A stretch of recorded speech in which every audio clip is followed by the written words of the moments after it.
अमरावतीमध्ये सुद्धा पाणीबाणी आहे। जिल्ह्यातील 70 गावं तहानलेली आहेत। पाणी टंचाई मिटवण्यासाठी 12 टँकर 44 खासगी विहिरींचं अधिग्रहण करण्यात आलेलं आहे। अमरावतीत सुद्धा भीषण पाणी टंचाई निर्माण झालेली आहे। जलस्रोत कोरडे ठाक पडलेले आहेत। उपाययोजना सुद्धा कुचकामी ठरतायत। तापमानाचा पारा वाढलाय, त्यामुळे बाष्पीभवन प्रचंड मोठ्या प्रमाणात होत आहे। आणखी तपशील घेऊयात प्रतिनिधी छगन जाधव यांच्याकडून।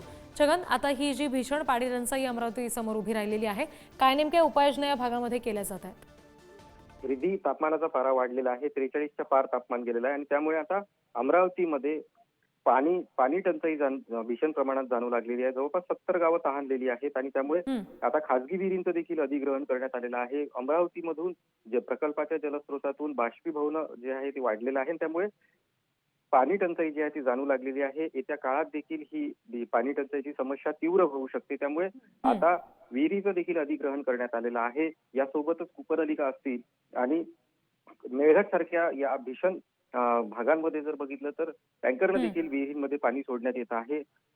त्यामुळे आणखी ही समस्या तीव्र झाल्यास टँकर वाढवण्याची शक्यता जी आहे ती वर्तवली जात आहे। त्यामुळे आज बावनकुळे अमरावती दौऱ्यावर आहेत आणि नेमकं या संदर्भात बावनकुळेंनी कुठल्या उपाययोजना केलेल्या आहेत, प्रशासनाला कुठले आदेश दिले आहेत, ते पाहणं देखील महत्त्वाचं ठरणार आहे। जी, धन्यवाद छगन दिलेल्या सगळ्या तपशिलांसाठी।